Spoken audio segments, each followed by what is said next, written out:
On March 24th, thousands of people around the country turned out in demonstrations calling for stronger gun control. Unlike earlier mobilizations in response to gun violence, the March for Our Lives campaign was led by young people, starting with the survivors of the mass shooting at a school in Parkland, Florida. Among those taking part in the largest event, the march in Washington, D.C., are two representatives from a local organization, Mothers for Justice and Equality. We'd like to welcome one of the peer leaders, Rachelle Brown-Mitchell, and the Youth Programs Coordinator, Laura Jean. Thank you both very much for being with us. Thank you for having us. I'll start with Laura Jean. Talk about the contingent from Boston. How many groups were involved in going down there? So we had about 4 groups who were involved. We had the base, we had City on the Hill, which Rachelle also goes to City on the Hill. We had Cartman Academy, as well as MJE there in representation. We also had the Mayor's Youth Council that went with us. And we had a total of about 70 youth and about 10 chaperones. Rachelle, what was your impression of the march? My impression was that I went into the march with like a closed mind and I don't think there was going to be any representation of urban communities like Boston. And when I went into the march, I was surprised by how diverse it was, and it was very inspirational for me to be there and to be a part of that. I want to go to Laura because when we hear Parkland, Florida, I think, oh, that's a mass shooting that takes place in states like Florida. That's not us. That's not what we have to contend with. Contrast that with what you saw in the march. In terms of the march, although it was specific, the march was advertised for it to be regarding the school shootings that were occurring. As Rachelle had mentioned, there was just so much diversity in terms of the issues that we face here. If I'm answering the question correctly. Right, yeah, right. A lot of these, everyone thinks that, the shooting is, the school shootings are just, something that's happening just in schools, but in these neighborhoods in Boston, this is happening every day.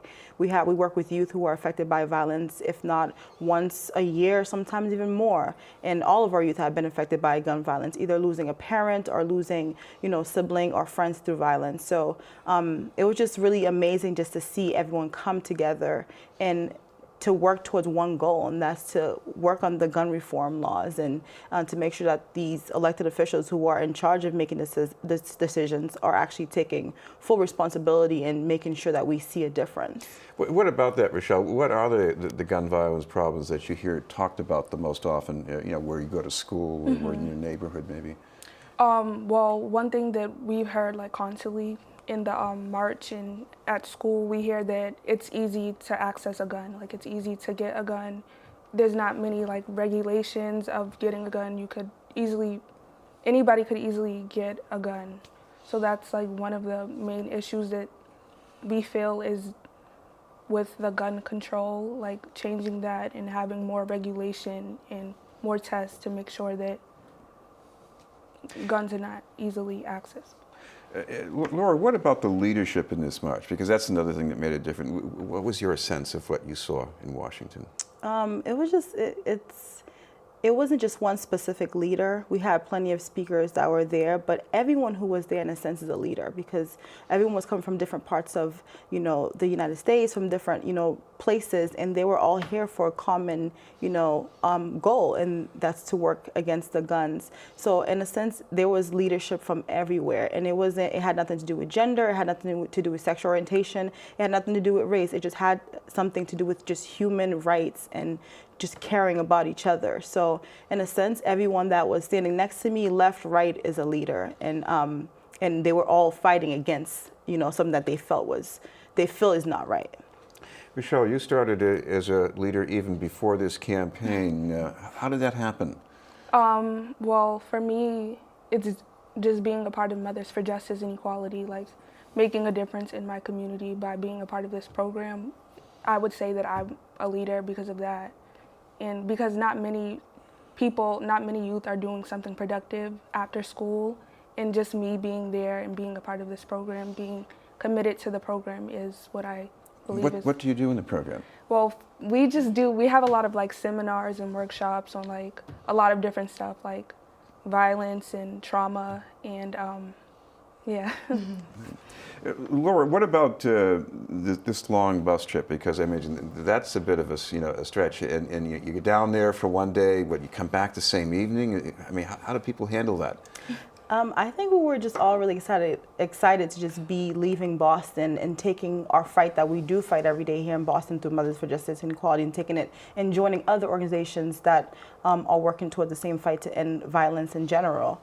A lot of our youth, some of them have never even been out the state or out the city of Boston. So this was, I think we were less focused on the fact that, we're on the bus for 9 hours there and 9 hours back. We're most focused on the fact that we're actually leaving Boston and spreading our, presence and our work to a whole different state.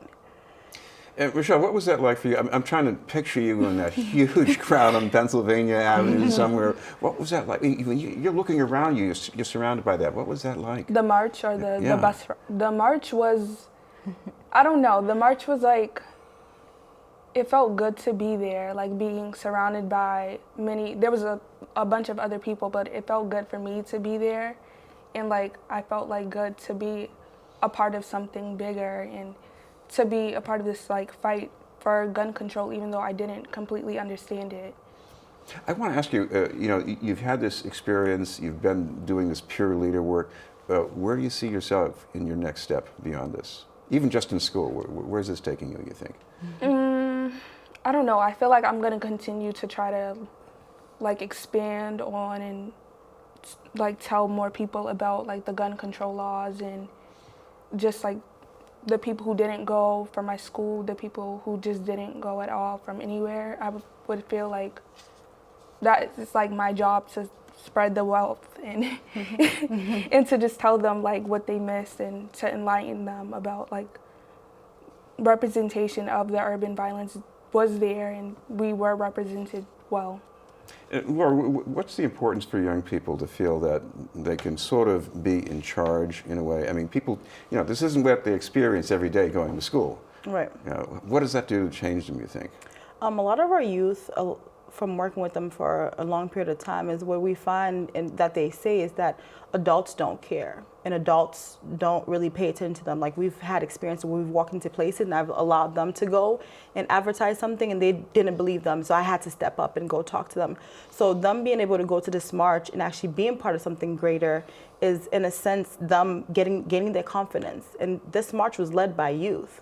So this is a wake-up call for everybody that we have a bright future. And so these youth are not only knowing that they have a bright future, but everybody else that knows that this was led by youth and our youth were involved. And we were told about this last minute in terms of like the sponsorship for the bus and all that good stuff, but they all were willing and ready to go. And so this again gives them a sense of confidence and a sense of, understanding like I can do something, I made a difference.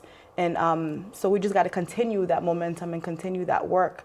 And I feel like a lot of them are inspired to continue that work and to spread the word and, educate the community as well. Laura, the website for Mothers for Justice and Equality? Yes, you can go to our website, mothersforjusticeandequality.org. You can find more information about our youth program and the work that we're doing, also doing with the women, and any upcoming events that we have. Thank you both very much, Laura Jean and Rachelle Brown Mitchell from Mothers for Justice and Equality. We'll have more news in just a moment.